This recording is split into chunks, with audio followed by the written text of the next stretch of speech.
जय हिंद दोस्तों। बांग्लादेश की पूर्व पीएम शेख हसीना को अपने पद से इस्तीफा देकर भारत में आए हुए लगभग 10 दिन से ज्यादा बीत चुके हैं और शेख हसीना के भारत में रुकने के दिन जैसे जैसे बढ़ते जा रहे हैं वैसे वैसे भारत के ऊपर नए नए सवाल खड़े होते जा रहे हैं और भारत का जो बांग्लादेश के साथ रिलेशन है वह एक ऐसे मोड़ पर अटकता हुआ देखा जा रहा है जहां पर आगे के रास्ते नजर नहीं आ रहे हैं। और सबसे बड़ी अपडेट की बात करें तो हाल ही में खबर निकल कर आ रही है कि जिस बांग्लादेश की अंतरिम सरकार भारत से अकड़ रही है और हिंदुओं का बचाव नहीं कर सकती, उसी बांग्लादेश में खुद बिजली की कमी हो गई है और खुद भारत के द्वारा बांग्लादेश में बिजली भेजी जा रही है। और कुछ दिन पहले अदानी को भारत सरकार की तरफ से बांग्लादेश में बिजली बेचने की परमिशन मिल गई है। इसके अलावा हाल ही में खबर निकल कर आ रही है कि बांग्लादेश के हिंदुओं द्वारा कुछ ऐसी मांगे की जा रही है जिससे बांग्लादेश में हिंदुओं के लिए एक नया देश बन सकता है। इसके अलावा हाल ही में 15 अगस्त के संबोधन में भारत के प्रधानमंत्री पीएम मोदी ने बांग्लादेश की नींद को उड़ाकर रख दी है। यहां तक कि बांग्लादेश ही नहीं बल्कि जितने भी मुस्लिम देश हैं, मोदी के इस बयान से वहां पर हड़कंप मच गया है। और कुछ खबर ऐसी भी आ रही है कि बांग्लादेश भारत का खुला दुश्मन बन गया है और भारत को बांग्लादेश से सतर्क रहने की जरूरत है। आज की इस वीडियो में भारत और बांग्लादेश से जुड़ी कुछ ऐसी इंटरनेशनल खबरों को बताने वाले हैं जो कि भारत के नजरिए से बेहद ही इंपॉर्टेंट है। लेकिन आगे बढ़ने से पहले इस वीडियो को एक लाइक करके चैनल को सब्सक्राइब जरूर कर लीजिए, क्योंकि यह आपके लिए सिर्फ 1 सेकंड का काम है, लेकिन इससे हमारी काफी बड़ी मदद होती है। बांग्लादेश में राजनीतिक उथल पुथल के बाद अब अंतरिम सरकार का गठन हो गया। नोबेल पुरस्कार विजेता मोहम्मद यूनुस अंतरिम सरकार के प्रमुख सलाहकार बने। शेख हसीना ढाका छोड़कर भारत आ गईं।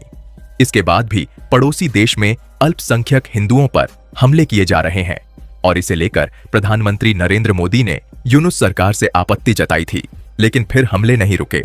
इस बीच मोदी सरकार ने बांग्लादेश के खिलाफ बड़ा कदम उठाया है। बांग्लादेश में भारत से बिजली सप्लाई की जाती है।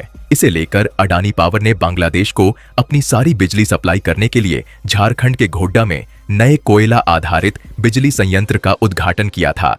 पहले इस प्लांट से सिर्फ पड़ोसी देश को ही बिजली निर्यात की जा सकती है, लेकिन बांग्लादेश में राजनीतिक जोखिम देखते हुए मोदी सरकार ने बिजली उत्पादन करने वाली कंपनियों को बड़ी राहत दी।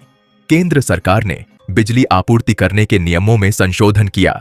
इसके तहत अब बिजली उत्पादन करने वाली कंपनियों को देश में भी पावर सप्लाई करने की अनुमति मिल गई। इसे लेकर पावर मिनिस्ट्री ने एक झापन जारी किया जिसमें पड़ोसी देश को बिजली की सप्लाई करने वाले 2000 के नियमों में संशोधित किया गया है।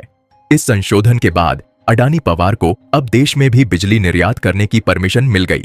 पावर मिनिस्ट्री में यह भी कहा गया है कि मोदी सरकार ऐसे बिजली उत्पादन स्टेशन को भारतीय ग्रिड से जोड़ने की मंजूरी दे सकती है। इसे लेकर अडानी ग्रुप के प्रवक्ता ने कहा कि केंद्र सरकार के इस कदम से देश भर में बिजली की बढ़ती मांग को पूरा करने में मदद मिलेगी। आपको बता दें कि केंद्र सरकार द्वारा यह फैसला ऐसे समय में लिया गया जब बांग्लादेश में राजनीतिक संकट है, जहां लोकतांत्रिक रूप से चुनी गई सरकार का तख्ता पटल कर दिया गया। प्रदर्शनकारी छात्र उग्र होते जा रहे हैं और अल्पसंख्यक हिंदू सुरक्षित नहीं हैं। बताया जा रहा है कि बांग्लादेश में हिंदुओं पर हो रहे हमले को लेकर मोदी सरकार द्वारा यह कदम उठाया गया।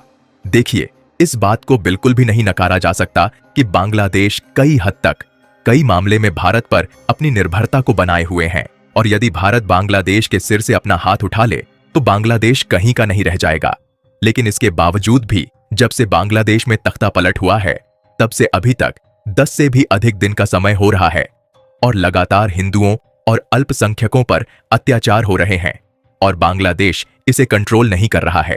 लेकिन शायद बांग्लादेश की अंतरिम सरकार जो भारत से पंगा ले रही है, उन्हें यह बात मालूम चल चुकी है कि इनका काम भारत के बिना बिल्कुल भी नहीं चलने वाला है। दरअसल आज हम एक ऐसी खबर पर चर्चा करने जा रहे हैं जो हाल ही में भारत और बांग्लादेश के बीच चर्चा में बनी हुई है। सबसे पहले आप इस रिपोर्ट को देखिए। यह रिपोर्ट बांग्लादेश में तख्ता पलट होने के एक दिन बाद निकल कर आती है, जिससे आप अंदाजा लगा सकते हैं कि जब बांग्लादेश के हालात बेकाबू हो गए तो बांग्लादेश में बिजली की उपलब्धता कम होने लगी, जिसके कारण बांग्लादेश की नजर भारत पर पड़ी, क्योंकि भारत ही एक ऐसा देश है जो बांग्लादेश को बिजली की सप्लाई कर सकता है। और आपको बता दें कि अभी भी बांग्लादेश को काफी ज्यादा बिजली की सप्लाई की जा रही है। लेकिन जब बांग्लादेश में क्राइसिस शुरू हुआ तो बांग्लादेश के जो इलेक्ट्रिसिटी प्रोडक्शन प्लांट है उनमें भी कर्मचारियों की उथल पुथल मचने लगी है, जिससे बांग्लादेश अपनी जरूरत के हिसाब से बिजली नहीं पैदा कर पा रहा है। और न सिर्फ कर्मचारियों के उथल पुथल से बांग्लादेश के पावर जनरेशन प्लांट को ऑपरेट करने में दिक्कत आ रही है, बल्कि देखा जाए तो इसका सबसे बड़ा कारण यह है कि बिजली को बनाने के लिए जिस कोयले का उपयोग होता है वह कोयला बांग्लादेश को मिल ही नहीं पा रहा है, क्योंकि कोयले के लिए ज्यादातर बांग्लादेश दूसरे देशों पर ही निर्भर है, जिसमें बांग्लादेश ज्यादातर कोयला इंडोनेशिया, साउथ अफ्रीका और ऑस्ट्रेलिया से खरीदता है। और भारत का पड़ोसी देश होने के नाते थोड़े बहुत कोयले का एक्सपोर्ट भारत के द्वारा भी बांग्लादेश में किया जाता है। लेकिन बांग्लादेश के हालात इस समय जिस तरीके से बेकाबू हुए हैं, उससे बांग्लादेश का जो इन देशों के साथ इंपोर्ट और एक्सपोर्ट है वह लगभग ठप हो गया है, जिससे बांग्लादेश में कोयले की भारी कमी हो गई है और अपनी जरूरत के हिसाब से भी बिजली बांग्लादेश खुद नहीं प्रोड्यूस कर पा रहा है।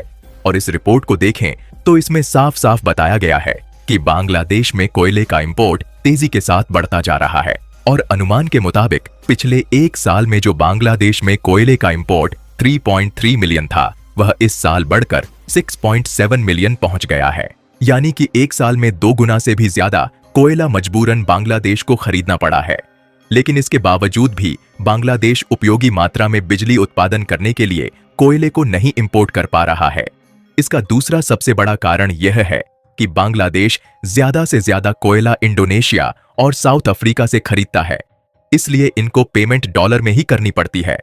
लेकिन बांग्लादेश के हालात पिछले साल से ही बिगड़ना शुरू हुए हैं, तभी से बांग्लादेश में डॉलर क्राइसिस भी चल रहा है, जिसके कारण बांग्लादेश को दूसरे देशों में पेमेंट करने में दिक्कतों का सामना करना पड़ रहा है। फिर भी यहां पर सोचने वाली बात यह है कि जो देश अपनी जरूरत के हिसाब से बिजली भी नहीं पैदा कर पा रहा, वह भारत से पंगा लेने की कोशिश कर रहा है। इसके अलावा अगली बड़ी अपडेट निकल कर आ रही है कि हिंदुओं और अल्पसंख्यकों पर जिस तरीके से अत्याचार हो रहा है, इससे सभी हिंदू और अल्पसंख्यक एक साथ मिल चुके हैं और यह बांग्लादेश के हिस्से में ही नए देश बनाने की मांग कर रहे हैं।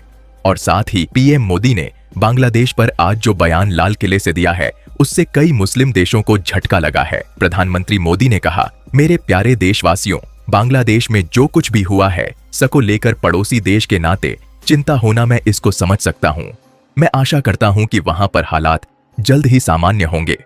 खास करके 140 करोड़ देशवासियों की चिंता कि वहां हिंदू, वहां के अल्पसंख्यक समुदाय की सुरक्षा सुनिश्चित हो चाहता है। बाकी आप लोगों को क्या लगता है कि इन सब के बाद बांग्लादेश में हिंदुओं को बचाने पर बांग्लादेश सरकार कोई बड़ा कदम उठाने वाली है या नहीं? अपनी राय कमेंट में जरूर बताएं और इस वीडियो को एक लाइक करके अपने मित्रों तक शेयर जरूर करें ताकि उन्हें भी जानकारी मिल सके। इसी तरह और भी नॉलेजेबल वीडियो देखने के लिए चैनल को सब्सक्राइब करके बेल आइकन को ऑल पर जरूर सेलेक्ट करें।